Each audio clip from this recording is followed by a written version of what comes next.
شغال على نفسك، بتتعلم، بتجرب، بس كل يوم بتحس ان انت واقف في نفس المكان، مفيش اي فرق. طب ليه؟ النهارده هنتكلم عن السبب الحقيقي وازاي تخرج من الاحساس ده وتبدأ تشوف نتائج بجد. بس قبل ما نبدأ حط لايك واشترك في القناة وصلي على النبي في التعليقات. يلا بينا نبدأ.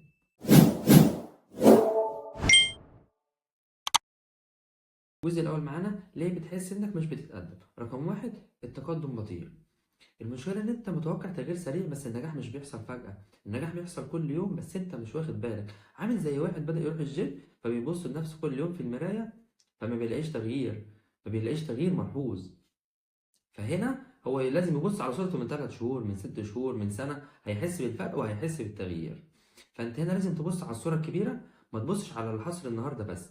رقم اتنين، بتقارن نفسك غلط. أنت بتقارن نفسك بالناس الغلط. أنت بتقارن نفسك بناس كل ما تبص لهم تقول أنا هفشل، أنا مش هنجح، أنا مش هحقق حاجة. بس الفكرة إن الناس دي بدأت قبليك بسنين، الناس دي بدأت قبلك بسنين كتير، فالمقارنة هنا مش عادلة هندسة. عامل زي طالب مثلا في اولى جامعه، مثلا طالب في اولى جامعه بيقارن نفسه بمدير شركه، مثلا بيقارن نفسه بمدير شركه.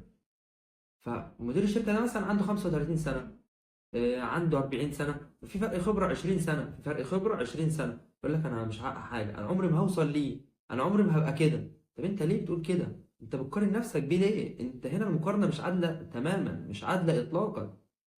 انت ممكن اول ما تخلص كليتك تبقى احسن منه بمراحل، بس انت اشتغل على نفسك وطور من نفسك، لازم تشتغل على نفسك. بص، انت تبص لنفسك بس، ما تقارنش نفسك بيا، ما تقارنش نفسك بغيرك، ما تقارنش نفسك باي حد تماما. قارن نفسك بنفسك، انت تقارن نفسك بنفسك بس، لان ظروفك غير ظروفي. لازم تقارن نفسك بنفسك بس. قارن نفسك انت كنت فين امبارح، كنت فين اول امبارح، كنت فين السنه اللي فاتت، وهبقى فين بعد اسبوع، وهبقى فين الشهر الجاي، وهوصل لفين بعد سنه. تالت حاجة، بتقيس نجاحك غلط. انت بتقيس نجاحك بالفلوس او بالشهرة، فهتفضل حاسس ان انت واقف في مكانك مش بتتحرك. الحاجتين اللي انت ما ينفعش تقيس نجاحك بيهم، الفلوس او الشهرة. انت هنا ممكن تقيس نجاحك بحاجات تانية كتير. انت اتعلمت ايه النهاردة؟ اه، عملت ماشي على الجدول اللي انت عامله لنفسك ولا لا؟ بتتعلم كل يوم ولا لا؟ بتطور من نفسك ولا لا؟ بتتعلم من اخطائك ولا لا؟ غلطت في حاجة او فشلت في حاجة اتعلمت منها؟ كده انت ماشي، اقدر اقول ماشي، انت كده بتتعلم من اخطائك، انت كده ماشي صح. انما ان انت تقيس نجاحك بالفلوس او بالشهرة، عمرك ما هتحقق حاجة ابدا نهائي. هتفضل واقف في مكانك ومش هتتحرك نهائي، لان الفلوس ما بتجيش في لحظة. الفلوس مش بنك الحظ، هو مش بنك الحظ، هو انت عشان في لحظة الفلوس تيجي. فانت هنا ما ينفعش تقيس نجاحك ولا بالفلوس ولا بالشغل. الجزء التاني، ازاي تطلع من الاحساس ده. رقم واحد، احتفل باي خطوة صغيرة. اي خطوة تعملها حتى لو صغير احتفل بيها، عشان ما تحبطش في نفسك. اي حاجه صغيره تعملها احتفل بيها عشان تقدر تكمل وما تحبطش نفسك.